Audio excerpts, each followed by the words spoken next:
All right, how about we become legal detectives for a bit? We're going to travel back nearly 2,000 years to solve a puzzle that kicks off with a really strange counterintuitive rule about birds. And trust me, this isn't just about some dusty old law. It's a masterclass in a unique way of thinking, where all the clues are hidden in plain sight, right inside a sacred text. So, our investigation starts with this law from the Mishnah, which is a foundational text of Rabbinic Judaism. It's all about a very specific situation, bringing a bird as an offering.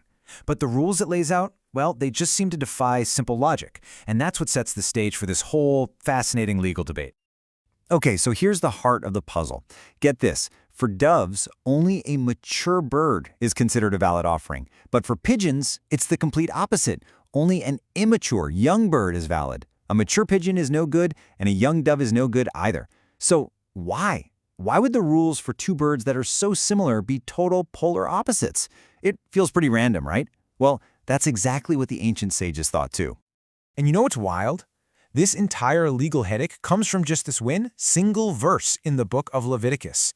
The Hebrew text says of doves, torim, and of young pigeons, b'nei Yonah. The whole mystery is somehow packed into the exact wording of this one phrase.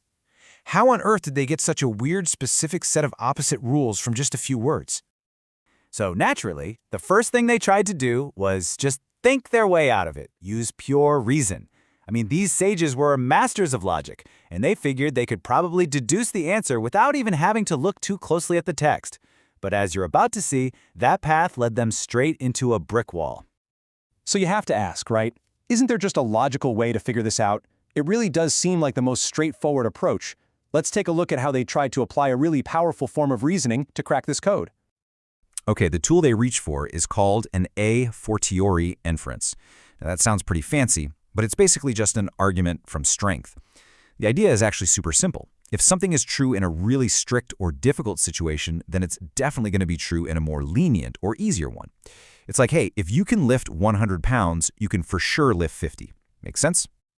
All right, so here's how they applied that logic. They argued, look, pigeons have the stricter rule. They're not valid when they're mature, yet they are valid when they're young. Doves, on the other hand, have the more lenient rule. They are valid when they're mature. So, the thinking goes, if even the strict pigeon case allows for young birds, then shouldn't the more lenient dove case allow for them too? It seems like a logical slam dunk. But here's the twist. That beautiful, powerful, logical argument, it gets completely shut down. And why? Because the verse simply says doves. It doesn't add the word young. The sages determined that the text's direct, simple wording overrules any logical inference you can make. The letter of the law, in this case, was way more powerful than its logical spirit. So yeah, logic had failed. So if pure logic is a dead end, where do you look? Well, the answer had to be hiding somewhere else. This is the moment the whole investigation pivots from abstract reasoning to becoming essentially biblical codebreakers, analyzing the very structure of the verse itself. And the breakthrough comes from our key detective, a sage named Rava.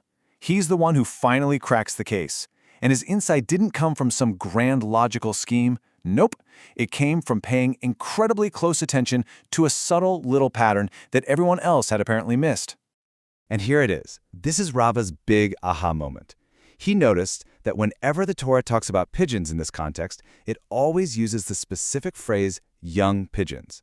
But when it mentions doves, it never specifies an age. It just says doves. That pattern was everything. The text is being intentionally specific about one bird and intentionally general about the other. And here's the final leap. Rava argued that since these two birds are always presented together as a pair, their laws have to be parallel and symmetrical. If the text goes out of its way to specify young for pigeons, then its silence on doves has to be just as intentional. So the pairing implies an opposition. One must be young, which means the other must be mature. And just like that, the puzzle was solved. Okay, but that just raises a whole new question, right? An abstract legal ruling is one thing, but how does someone in the real world actually apply it? How do you know if a bird is young or mature? The sages needed to ground this textual law in something you could actually observe. They identified a specific biological marker, the beginning of yellowing. This is that stage when a bird's neck feathers start to get their first little yellow specks, and that became the clear boundary line. A bird in this state was basically in legal no man's land. It was too old to be a valid young pigeon, but it wasn't yet old enough to be a valid mature dove. So, when does a dove finally become valid? Well, it's not just when the yellowing begins. It's when its feathers achieve what the text vividly describes as a glistening gold color. This isn't just a legal status, it's a visible, tangible quality you can see with your own eyes. And what about the other end of the spectrum? Just how young is a young pigeon? Well, another sage, Abaye, gives an answer that is incredibly visceral and practical. A pigeon is considered young enough from the moment you can pluck a feather from it and blood emerges. It's a really stark image, but it's also a definitive physical test that leaves no room for doubt. So there you have it. We've solved the puzzle. But this single case reveals so much about the entire system of Talmudic reasoning. It's way more than just a quirky law about birds. It's a window into an entire legal philosophy. So, let's just recap what we've seen in action. First, logic is a super important tool, but it can be overruled by the ultimate authority, the precise wording of the text. This system assumes that every single word, every phrase, even the absence of a word is intentional and packed with legal meaning. And finally, for a law to actually work, it has to be tied to concrete, physical signs that people can observe in the real world. And this all leaves us with a final, provocative thought.